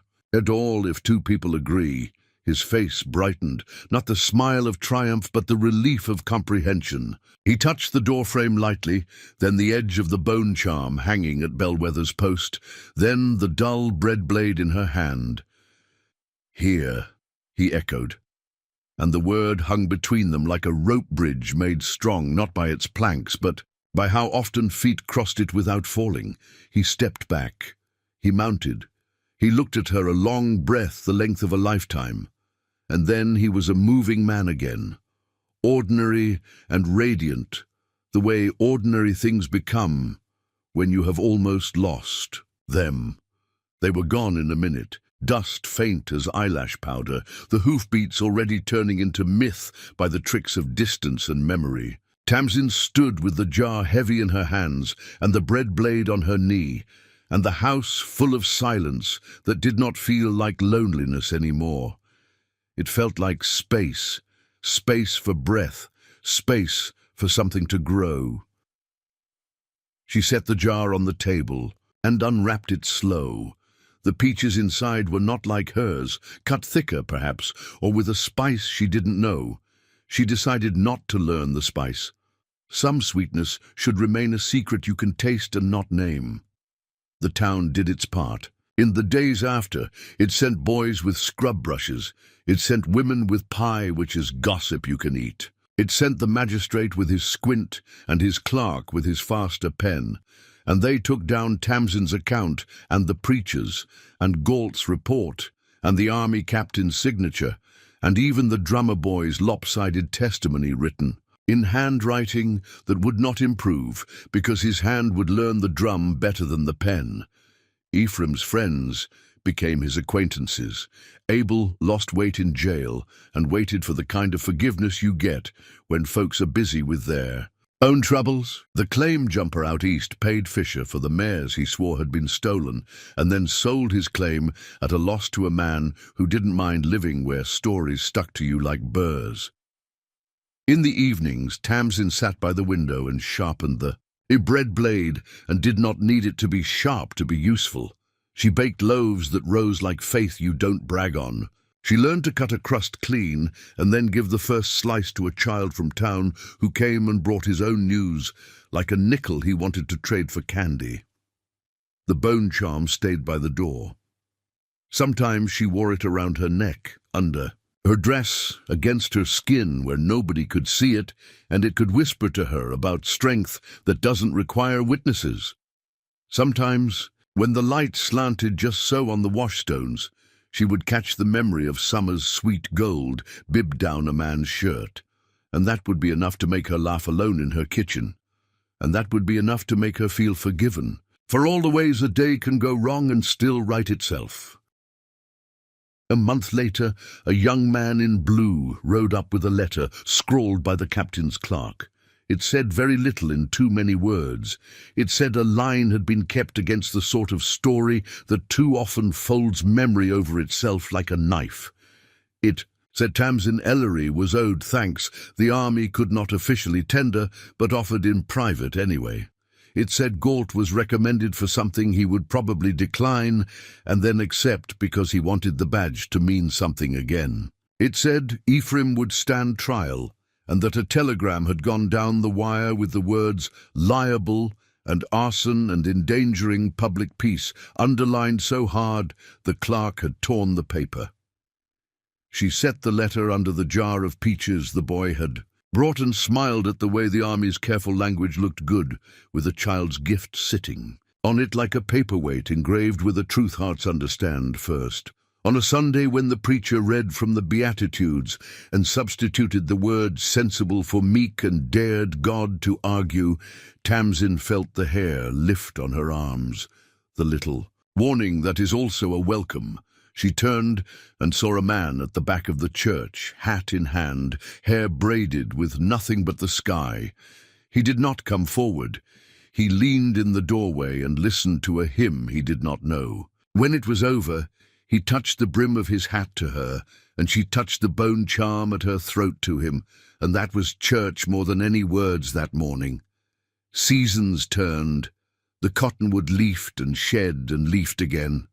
The wash cut itself, a little deeper by the inch, and then the wider inch you don't see until a wagon wheel hits it wrong. Tamsin stacked the wood Mossa had cut into a new, neat shape. It felt like keeping a promise with your hands. Sometimes riders appeared on the far ridge, pausing silhouettes against the sky like notes on a staff. Sometimes smoke curled in a hint from the cedar stone above the creek.